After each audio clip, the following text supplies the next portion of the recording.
السلام عليكم ورحمة الله وبركاته. أهلا بكم طلاب البحيري، أهلا بكم طلاب الصف الثالث الإعدادي في المراجعة النهائية للصف الثالث الإعدادي الفصل الدراسي الثاني. أهلا بكم طلاب البحيري، نتشرف بيكم ونستمتع بإذن الله مع بعض. إن شاء الله المراجعة بتاعتنا هتبقى متقسمة على جزئين، جزء جغرافيا وجزء التاريخ. جزء الجغرافيا اللي احنا هنبدأه إن شاء الله حالا، وجزء التاريخ هيبقى لاحق بيه بإذن الله. آم، المراجعة بتاعتنا بإذن الله شيقة ممتعة، فيها كل أي سؤال بإذن الله هنشوفه، هنراجع وبعد كده نبتدي نحل بإذن الله امتحانات مع بعض. كمان بطلب منكم إن حضراتكم تشيروا اللينك بتاعنا وتشيروا المراجعة بتاعتنا، وتعملوا لايك وسبسكرايب بالنسبة للقناة، وعايزين نفيد أكبر قدر من الشباب بتوعنا بإذن الله. يلا بينا نبدأ ونقول بسم الله. يلا نقول بسم الله الرحمن الرحيم. طبعا هنا سلسلة البحيري في الدراسات الاجتماعية. أهلا بكم طلاب البحيري مرة ثانية. خلاصة المنهج اللي بنتكلم فيه في الجغرافيا. طبعا بداية كده عندي مجموعة من المصطلحات والمفاهيم. عارف طبعا كلكم شطار وكلكم عارفينها، ولكن هنشوفها ونقراها مرة ثانية مع بعض، وهي أكتر التعريفات اللي بتجيلنا اللي موجودة عندنا في الجغرافيا. أولا عندي الزراعة الكثيفة. ايه هي الزراعه الكثيفه؟ طبعا عندي انواع الزراعه، زراعه بدائيه بسيطه، وزراعه كثيفه، وزراعه تجاريه وعلميه. اولا الزراعه الكثيفه هي زراعه الارض بشكل مكثف اكثر من مره في العام باكثر من محصول. الهدف منها هي اشباع حاجه السكان المحليين من غذاء دون وجود فائض للتصدير. يبقى الزراعه الكثيفه مره ثانيه هي زراعه الارض بشكل مكثف اكثر من مره في العام باكثر من محصول، وده الهدف منها اشباع حاجه السكان المحليين من الغذاء دون وجود فائض للتصدير. شبيه جدا بالزراعه الكثيفه او قريبه منها. ممكن يجي لي اصلا سؤال فرق او إيه الفرق، او ايه التشابه ما بين الزراعه الكثيفه والزراعه البسيطه البدائيه. بقول له هنا ان الزراعه البدائيه هي زراعه يقوم بها عدد قليل من السكان في مناطق صغيرة ومعزولة، وطبعا هي مناطق قريبة من المنطقة الحارة. تمام. طيب الزراعة بعد كده عندي الزراعة طب إيه التشابه اللي ما بين الزراعة الكثيفة والزراعة البدائية؟ ان الاثنين لإشباع حاجة السكان المحليين دون وجود فائض للتصدير. طيب الزراعة التجارية والعلمية. ايه هي الزراعة التجارية والعلمية؟ قال لي الزراعة التجارية هي زراعة تعرف بالزراعة الواسعة. تمام. الهدف منها الإنتاج التجاري الضخم. يبقى الزراعة التجارية والعلمية هي زراعة بتعرف بالزراعة الواسعة، والهدف منها الإنتاج التجاري الضخم. تمام. يبقى كده دول أنواع الزراعة اللي هي الكثيفة والبدائية والتجارية. طب نيجي عندي نوعين من الرعي. في عندي رعي اسمه رعي بدائي، وفي رعي تجاري. الرعي البدائي هو رعي بيمارسه سكان المناطق الصحراوية في مساحات واسعة من قارات العالم. يبقى الرعي البدائي مرة كمان رعي يمارسه سكان المناطق الصحراوية في مناطق مساحات الواسعة. الرعي التجاري بنقول هو رعي بيمارس في مناطق حشائش الاستبس. طيب عندي هنا الرعي التجاري. قال لي الرعي التجاري هو رعي يمارس في مناطق حشائش الاستبس والسافانا في قارات العالم، ويعتمد طبعا على الاساليب العلميه الحديثه، والتخصص طبعا في حيوان مرعى واحد. يلا بقول عندي هنا الرعي البدائي هو رعي بيمارسه سكان المناطق الصحراويه في مساحات واسعه من قارات العالم. الرعي التجاري هو رعي بيمارس في مناطق حشائش الاستبس والسافانا في قارات العالم، ويعتمد على الأساليب العلمية الحديثة والتخصص في حيوان واحد. يبقى الفرق هنا ما بين الرعي البدائي والرعي التجاري إن الرعي البدائي في مناطق صحراوية، يبقى مناطق حارة. طبعا هنا في مساحات واسعة من قارات من قارات العالم. طيب هنا الراعي التجاري هنا طبعا موجود في مناطق حشائش الاستبس والايه والسافانا، يعني مناطق حاره ومناطق معتدله. طبعا هنا بيعتمد فيه على الاساليب العلميه والتخصص في حيوان مرعى واحد. طيب بعد كده عندي النشاط التعديني. ايه النشاط التعديني؟ قال لي هي عمليه استخراج المعادن ومصادر الطاقه من باطن الارض او بالقرب من سطح الايه؟ سطح الارض. الكهرباء الحراريه، وهنا هي عمليه توليد الكهرباء من محطات تدار بالفحم والبترول والغاز الطبيعي. اما الكهرباء المائيه هي عمليه توليد الكهرباء عن طريق تدفق المياه من الشلالات او السدود، زي كهرباء السد العالي. كهرباء نوويه قال لي الكهرباء بيتم توليدها من محطات نوويه سلميه. تمام، خلي بالي من محطات نوويه ايه؟ نوويه سلميه. طيب ده السؤال الاولاني اللي هو المصطلح. اما السؤال الثاني اللي هو اختار او صوب او اكمل العبارات الاتيه، هيجي لي بالشكل دوت طبعا. هنا مثلا زي تستخدم الذره الشاميه في امريكا الشماليه كعلف للحيوان.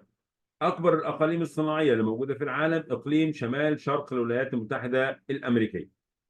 يشكل البترول والغاز الطبيعي نحو 55% من الطاقه المستخدمه في العالم، وعندي الغاز الطبيعي 25%، اذا البترول 30%، بس الاثنين مع بعض 55%. من الدول المصدرة للحديد وهي موريتانيا، وأولى الدول المنتجة للحديد هي الصين واليابان. طبعا هنا موريتانيا كدولة عربية هي أولى الدول العربية المصدرة للحديد، ولكن تصدره كمادة خام. سؤال رقم 5. هنا أولى الدول العربية في توليد الطاقة الكهربائية من الرياح عند مصر والمغرب. الأبقار مصدر رئيسي للحوم الحمراء لغالبية سكان العالم. طبعا ده نوع من أنواع الأسئلة اللي احنا اتدربنا عليها خلال الفترة اللي فاتت، وبتيجي بالشكل ده، سواء هنا اختار أو صوب الكلمات او اكمل العبارات الاتيه، بيجي لي بالايه؟ بالمنظر اللي احنا شايفينه. طيب عندي سؤال تاني. هنا مثلا اسئله اكتب ما تشير اليه العباره او ما المقصود. ماشي. السؤال الاولاني: يعتبر الغذاء الرئيسي لمعظم شعوب العالم ويصنع منه الخبز. طبعا عندي المحصول رقم واحد في الحوار دوت، وهو الايه؟ القمح. إقليم صناعي يبدو في شكل مناطق متباعدة، أهمها مركز الصناعة في إقليم موسكو. طبعا ده إقليم روسيا وأوكرانيا. هيئة تمثل الوحدة الاقتصادية الأوروبية. الوحدة الاقتصادية الأوروبية، يبقى خلاص من غير ما أكمل، الاتحاد الإيه؟ الأوروبي. رقم 4. كان المصدر الأول والرئيسي للطاقة المستخدمة في العالم حتى أوائل القرن العشرين هو الفحم. وطبعا ده هنا يعني بنتكلم على الثورة الصناعية. تمام. طيب عندي منتج حيواني، وتعد الهند أولى دول العالم إنتاجا له، يليها الولايات المتحدة الأمريكية. عندي طبعا الإيه؟ الألبان. فالألبان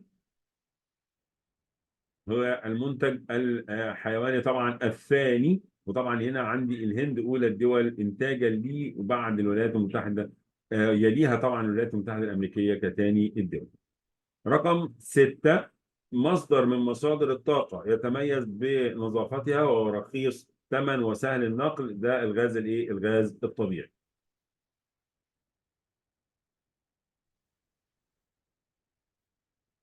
السؤال رقم 7، وهنا بيقول لي يستخرج من عصارة أشجار استوائية ويصنع منه وطيارات السيارات. عندي ده طبعا المطاط الطبيعي. سؤال رقم 8، يدخل في صناعة الأسلاك والأدوات الكهربائية، وتعد شيلي أهم الدول في إنتاجه. ده مادة الإيه؟ النحاس، معدن النحاس. يبقى ده كده شكل السؤال الثاني اللي ممكن يجي لي، اللي هو اكتب ما تشير اليه العباره. تمام، او ما المقصود بالكلمات الاتيه. فبالتالي لو انا عندي ما المقصود، هقول له مثلا، طبعا هو مش هيجي لي هنا عرف الكلمات الاتيه. طيب يجي بقى عندي هنا اهم الاقاليم الصناعيه اللي موجوده في العالم. طبعا عندي هنا اقليم غرب ووسط اوروبا، اهم الدول اللي موجوده فيه بريطانيا وفرنسا والمانيا. إقليم شمال شرق الولايات المتحدة الأمريكية، وهو أهم الأقاليم الصناعية وأكبرها في العالم. وده طبعا هنا يتسع ليشمل البحيرات العظمى، ويتكامل طبعا مع المدن الصناعية أو المناطق الصناعية اللي موجودة في كندا. اقليم روسيا واوكرانيا، وده موجود في مدينه موسكو وما حولها، واقليم الايه الاورال. اقليم شرق اسيا، وديت فيها جزر بقى اليابان زي جزيره هونشو، وديت بتجيلي كتير. كوريا، عندي مناطق صناعيه متعدده في الصين. مراكز صناعيه حديثه الاقيها في اسيا زي جنوب شرق اسيا، ماليزيا وسنغافوره واندونيسيا وتايلاند، وطبعا عندي المملكه العربيه السعوديه او شبه الجزيره العربيه، ودي كاهم الدول المنتجه لصناعه اللي هي صناعات كلها صناعات استخراجيه لمصادر الطاقه. عندي من المراكز الصناعيه الحديثه زي الاوقيانوسيه وهي استراليا. عندي في امريكا الشماليه الاقي كندا والاقي المكسيك. الاقي في امريكا الجنوبيه البرازيل والارجنتين وشيلي. طبعا الاقي كمان في افريقيا في مصر وفي جنوب افريقيا. تمام، دي بقى بالنسبه لاهم المناطق الصناعيه اللي موجوده في العالم. طيب، اهم اسئله بما تفسري اللي موجوده معايا. رقم السؤال الاولاني بيقول لي هنا: يعتبر النشاط الزراعي من الانشطه الاقتصاديه الاساسيه اللي موجوده في العالم. طبعا هنا لانه مصدر رئيسي للغذاء الانسان، مصدر لتربيه الحيوان، ومصدر للمواد الخام الزراعيه والحيوانيه والمعدنيه. السؤال الثاني: تحتاج الزراعة الكثيفة إلى أيدي عاملة كثيرة. قال لي لأنها تتم من خلال عمليات عديدة زي بذر الحبوب والري وتنقية الحشائش. السؤال الثالث: صعوبة استخدام الآلات والميكنة الزراعية في المناطق الزراعية الزراعة الكثيفة. قال لي هنا بسبب ضيق وصغر مساحة الحقول. تتميز الزراعة التجارية بالتخصص في محصول واحد. ماشي، طبعا لأنها الهدف منها الإنتاج التجاري الضخم. السؤال الخامس: انخفاض التكاليف وقلة عدد العمال في الزراعة التجارية والعلمية. قال لي لأنها طبعا تعتمد على استخدام الآلات والميكنة الزراعية الحديثة. تعرف الزراعة التجارية بنظام الزراعة الواسعة. قال لي لأنها تتم في مزارع واسعة باستخدام آلات وميكنة زراعية حديثة. يزرع قصب السكر في كل القارات ما عدا قارة أوروبا، وقلنا 30 40 ألف مرة. لما يجي لي السؤال بالشكل ده هقول له بسبب هنا طبعا ملائمة الظروف المناخية أو عدم ملائمة الظروف المناخية لزراعته، وأقول إيه هي الظروف المناخية الملائمة لزراعته. فيزرع قصب السكر في كل قارات العالم ما عدا أوروبا. هقول له طبعا عدم ملائمة الظروف المناخية لزراعته. طبعا لأن طبعا قصب السكر بيحتاج مناخ مداري، أما أوروبا فطبعا هي موجودة في المنطقة المعتدلة الباردة. تركز زراعة البنجر في قارة أوروبا، طبعا هنا لتوفر ظروف زراعته حرارة معتدلة وتربة زراعية ملائمة. أهمية محصول القطن في العالم، طبعا هو إنتاج خيوط تستخدم في صناعة أجود أنواع الملابس والمنسوجات، مصدر لاستخراج زيت بذرة القطن وصناعة الأعلاف. شهرة القطن المصري والسوداني قال لي لأنه من النوع طويل التيلة. السؤال بعد كده: تعد الصين أولى دول العالم منتجة للشاي. توفر الظروف الزراعية الملائمة لزراعته. طب إيه هي الظروف الملائمة لزراعته؟ قال لي تربة خصبة خفيفة، مناخ حار، هواء رطب، ومطر غزير. أهمية المطاط الطبيعي، قال لي هنا يستخدم في صناعة إطارات السيارات. سؤال بعد كده، سؤال 13: قلة عدد القائمين على حرفة الرعي في شبه الجزيرة وبادية الشام. ده سؤال، والسؤال الثاني قلة عدد القائمين على حرفة الرعي في دول وسط آسيا. هنا في الجزيرة العربية وبادية الشام، تمام، طبعا بسبب تدفق البترول وتوطين البدو. في دول وسط آسيا الانتشار التعليم. أهمية الثروة الحيوانية في العالم، طبعا مصدر رئيسي للحوم الحمراء والألبان بجانب الجلود والصوف وغيرها. الصين أكبر دول العالم مربية للأغنام بسبب توفر الحشائش التي تربى بها، وطبعا عندي هنا في الصين حشائش الحارة والمعتدلة. بالنسبة للصين ألاقي هنا حشائش الاستبس. زيادة معدل الاستهلاك العالمي من اللحوم الحمراء بسبب ارتفاع مستوى المعيشة. استراليا اولى دول العالم انتاجا للصوف. قال لي تربيه استراليا للاغنام المارينو المشهوره بغزاره الصوف.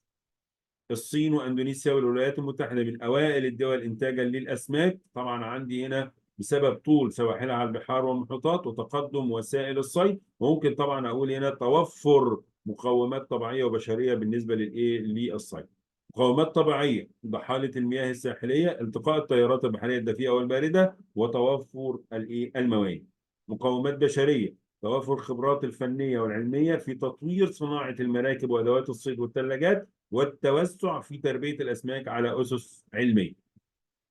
أهمية اصطياد الحيتان، طبعا هنا استفادة من لحومها وشحومها. انتشار حرفة الصيد على سواحل القارات، طبعا هنا بسبب توافر العوامل الطبيعية والبشرية لحرفة الصيد زي ما قلناها قبل كده. السؤال ده مهم، سؤال رقم 22، وهو توطن صناعة الألمنيوم في الدول المتقدمة الرغم قلة إنتاج هذه الدول من البوكسايت، أو تصدر الدول النامية خام البوكسايت إلى الدول المتقدمة. ده طبعا هنا بسبب توفر مقومات صناعة الألمنيوم في الدول المتقدمة. طب إيه هي صناعة الألمنيوم؟ طيب. عندي هنا توطن صناعة الألمنيوم في الدول المتقدمة زي ما قلنا بسبب توفر مقومات صناعة الألمنيوم في الدول المتقدمة. إيه هي المقومات؟ عندي هنا طاقة كهربائية وخبرة فنية وعلمية، سوق محلي وخارجي يستوعب الإنتاج. الجزئيه الثانيه اللي هي كانت تصدر الدول الناميه خام البوكسايت الى الدول المتقدمه، قال لي هنا عدم توفر هذه المقومات في الدول في الدول الناميه.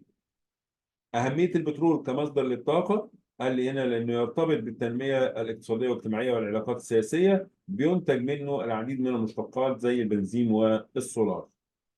التوسع في استخدام الغاز الطبيعي كمصدر للطاقة، قال لي لأنه طبعا أقل تلوثا للبيئة، رخيص الثمن، وسهل النقل.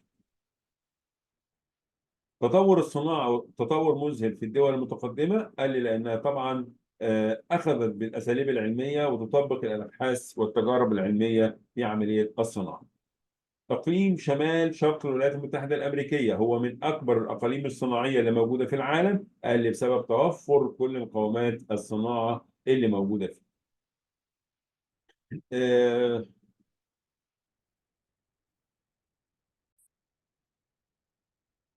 طيب عندي هنا أسئلة على بعض الدول. فلما يقول لي هنا تعاني البرازيل من قلة السكان، طبعا خاصة في نصف سكان، يعني رغم انها تمثل نصف سكان القارة، قال لي هنا بسبب اتساع مساحتها ووجود مناطق شبه خالية من السكان حول نهر الامازون. طبعا عارفين نهر الامازون هو من المناطق الاستوائية، وطبعا غابات استوائية كثيفة ومناخ خاص.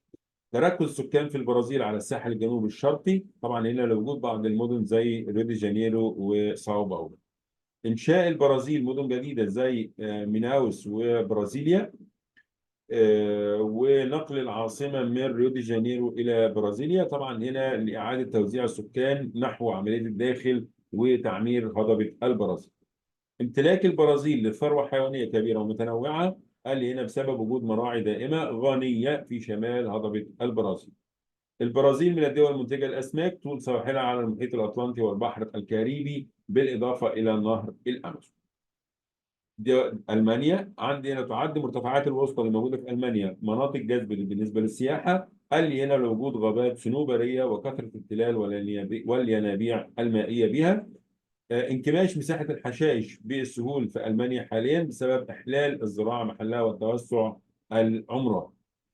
تطور الصناعات الألمانية بعد الحرب العالمية الثانية، قال لي بسبب توفر مقومات الصناعة فيها، تدفق الاستثمار، وتوفر المراكز العلمية المتقدمة.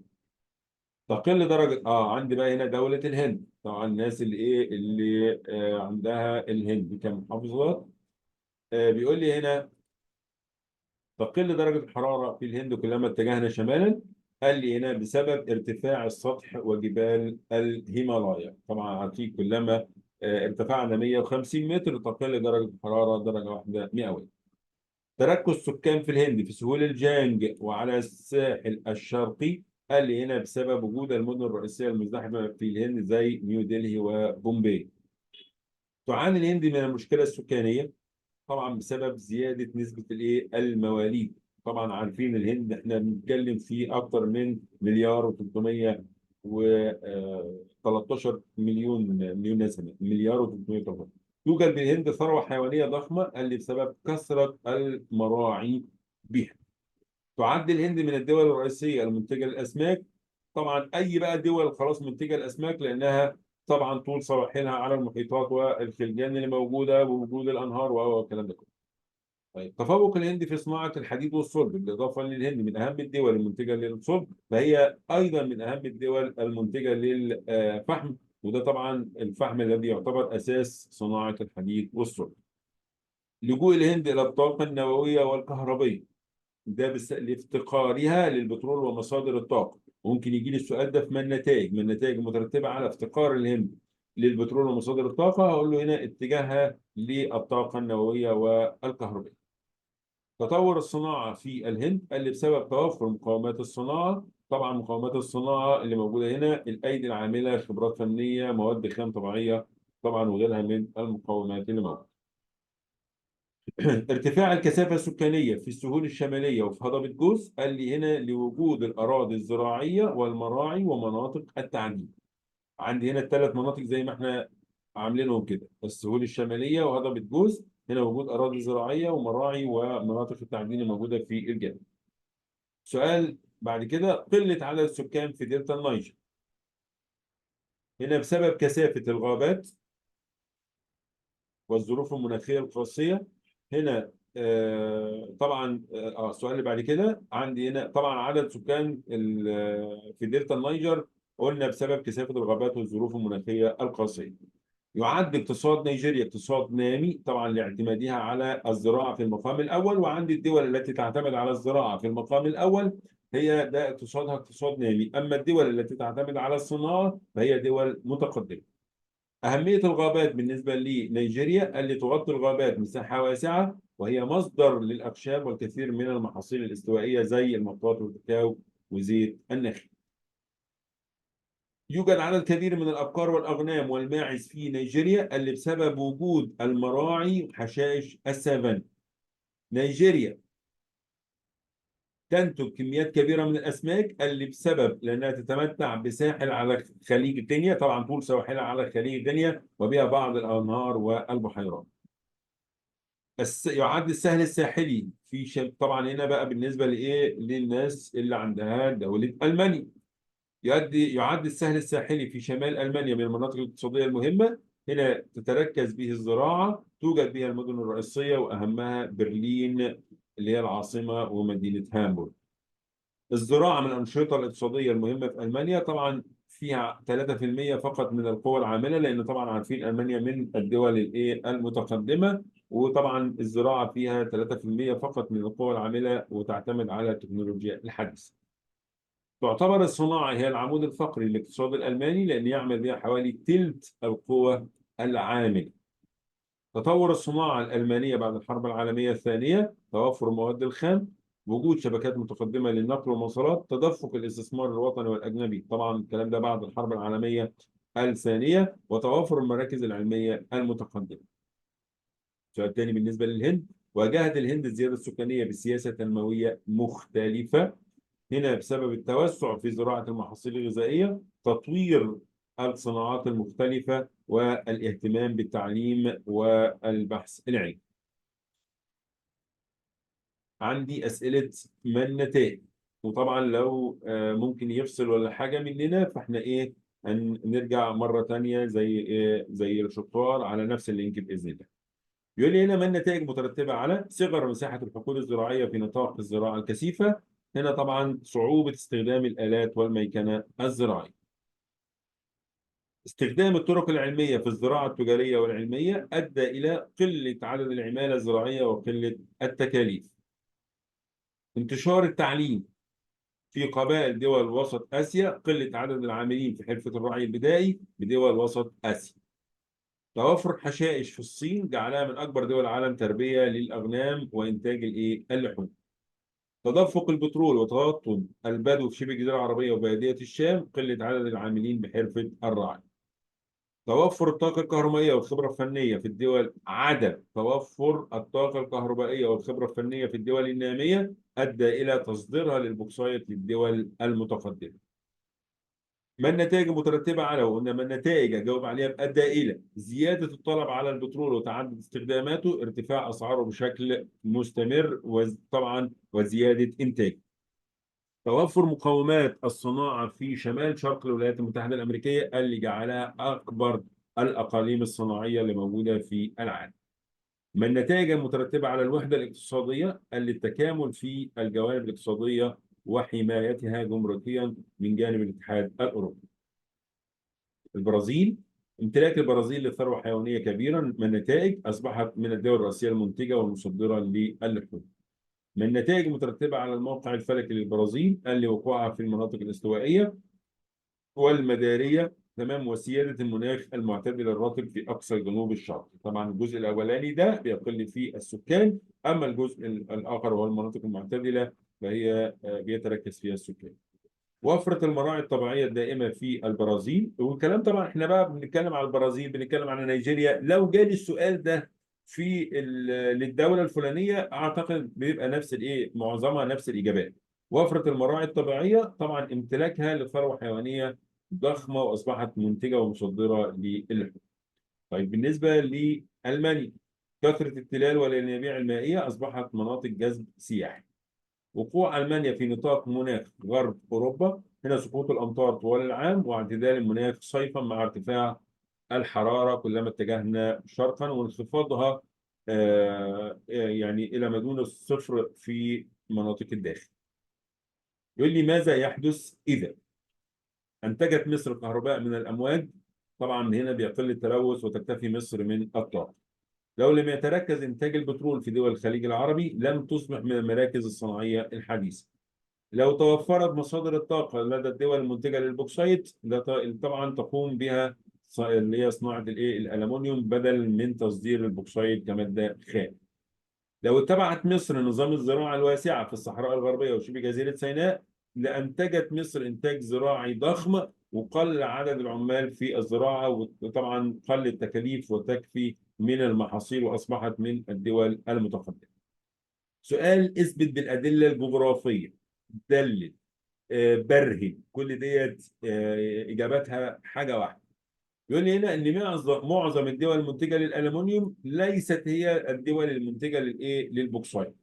قال لي لان الدول طبعا هنا تصدر الدول الناميه البوكسايت كماده خام للدول المتقدمه التي تتوفر فيها مقومات صناعه الايه الالومنيوم، تمام. وطبعا اكبر الدول المصنعه للالومنيوم هي الولايات المتحده الامريكيه، رغم انها لا تنتج البوكسايت تماما انما تستورده من الايه من الخارج. هناك عمليات تسبق عمليه التعدين. ايوه، عندي هنا البحث والكشف عن الخامات او عن المعادن واعداد المنجم لعمليه الايه عمليه التعدين. اثبت بالدليل توسع العالم في استخدام الغاز الطبيعي، طبعا لان هو طبعا حيث يتم استخدامه في الصناعه في نطاق واسع، استخدامات منزليه، توليد الطاقه الكهربائيه، ان هو يستخدم كبديل كوقود للسيارات بديلا للايه للبنزين. تطورت الصناعه في الدول المتقدمه تطور مذهل. قال لي هنا حيث ان الدول المتقدمه هي التي تطورت فيها الصناعه تطور مذهل، حيث اخذت بالاساليب العلميه وتطبيق الابحاث والتجارب العلميه في الاختراعات وتطوير وتحديث المنتجات بشكل مستمر. يتنوع النبات الطبيعي في البرازيل لان طبعا البرازيل فيها غابات استوائيه، حوض الامازون، حشائش سافانا فوق هضبه البرازيل، وحشائش معتدله في الاطراف الجنوبيه. سكان البرازيل خليط من معظم الأجناس، توجد فيها عناصر السود الأفارقة والهنود السكان الأصليين والأوروبيين. إيه العلاقة؟ العلاقة هنا يبقى هو عايز يجيب لي إما تفسير أو نتيجة. ضحالة المياه الساحلية وصيد الأسماك. أقول له ضحالة المياه الساحلية من المقومات الطبيعية لصيد الأسماك. كثر صيد الأسماك في المناطق الضحلة من المياه الساحلية. البوكسايت والألمونيوم. أقول له البوكسايت هو الخام الرئيسي لصناعة الألمونيوم. البترول والغاز الطبيعي. قال لي حيث يوجد الغاز الطبيعي مصاحبا للبترول أو يعتبر البترول والغاز الطبيعي من مصادر الطاقة الغير متجددة. المطاط الطبيعي والسيارات. قال لي هنا حيث يستخدم المطاط الطبيعي في صناعة إطارات السيارات. طيب